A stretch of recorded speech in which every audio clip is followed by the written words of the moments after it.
Alors certains disent laïcité, laïcité, laïcité. Oui, bien sûr laïcité, mais pas contre une religion. La laïcité, c'est un dialogue avec l'ensemble des religions. Et effectivement, comme vous l'avez dit tout à l'heure, en fait, la vraie question qui est posée aujourd'hui, enfin les deux questions, elles sont doubles. Quelle est la place de la femme dans la société française? Et accepte-t-on que dans certaines religions, la place de la femme ne soit pas l'égale de l'homme? Bon, moi, quand je rentre dans un lieu de culte, musulmans ou juifs, les femmes sont cachées derrière un rideau. C'est la croyance des juifs et des musulmans. Bon, voilà.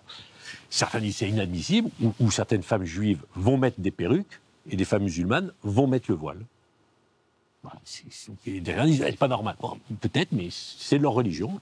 Ça, c'est la première question, la place de la femme. Deuxième question, comment peut-on exprimer sa croyance sur l'espace public? Quel est le signe religieux ostentatoire que l'on accepte sur les... Alors, on avait réglé le problème à l'école. Je pense qu'il faut faire évoluer la loi. Bon, pareil, j'avais été taxé. Dans mon conseil municipal à Sarcelles, des élus portent la kippa. On s'était renseigné, c'était légal. Un élu a droit au conseil municipal d'avoir la kippa, comme il a le droit d'avoir le voile. Ça choque des gens, mais la loi, elle dit c'est autorisé. Bon. Donc la deuxième question qui vient derrière, c'est a-t-on le droit d'avoir un signe religieux ostentatoire sur l'espace public ou dans... Alors les fonctionnaires, c'est non. À l'école, c'est non. Doit-on aller plus loin? Et c'est ça la question qui est posée à la société française. Alors là-dessus, moi, je pense qu'effectivement, un élu ne devrait pas avoir un signe religieux ostentatoire. Quand on est élu, voilà, c'est une question que je pose. Enfin, je vous donne mon avis. On y va là, mais voilà, je pense les deux grandes questions qui traversent la société française aujourd'hui par rapport aux relations qu'on doit avoir avec les religieux. Oui, c'est peut-être de grandes questions. Effectivement, ce sont celles qui s'expriment le plus dans les médias et dans les partis politiques. Mais il faut être très très prudent, et vous le montrez par votre exemple. Il faut être extrêmement prudent, parce qu'on est quand même tenu par un certain nombre de textes internationaux, qu'on a ratifiés, et des textes libéraux, démocratiques, des droits de l'homme, qui sont extrêmement importants et qui valident la liberté de religion, la liberté de conscience, la liberté d'expression, y compris de la religion. Et dès qu'on touche à la visibilité dans l'espace public, on est très très près d'être censuré ou d'aller à l'encontre de ces droits de l'homme.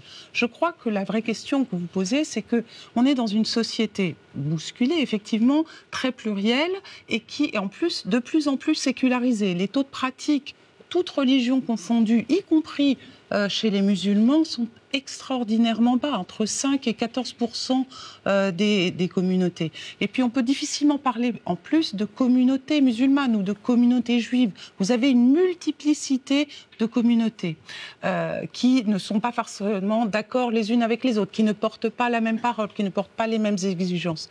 Donc on est là vraiment dans un monde extraordinairement fracturé, extraordinairement sécularisé, et où, lorsqu'il y a un signe religieux, eh bien ça devient exceptionnel, scandaleux, etc., parce qu'on n'a plus l'habitude du signe religieux. On est passé derrière ce moment-là. Et donc, quand il y a de la ferveur religieuse, ça dérange, et ça occasionne des débats publics. Je voudrais rajouter juste aussi quelque chose sur cette histoire de la visibilité musulmane. Je suis d'accord avec ce que vous disiez, mais les musulmans, ils ne sont pas arrivés dans les années 70-80 en France. Les musulmans, ils étaient là, dans les départements français de l'Algérie française, jusqu'en 1962. Et ces musulmans, ils n'ont jamais été considérés comme des citoyens.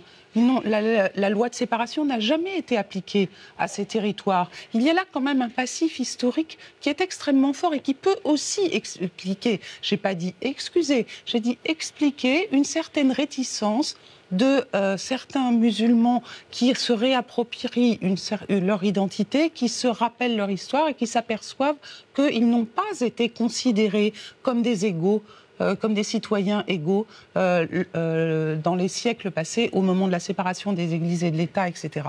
Donc il y a un contentieux qui est, à mon avis, beaucoup plus grave et dont on se rend compte actuellement, alors avec des manières excessives, des débats post-coloniaux, etc. Mais il y a un vrai problème là qui doit être saisi et qui doit être envisagé et reconnu comme tel.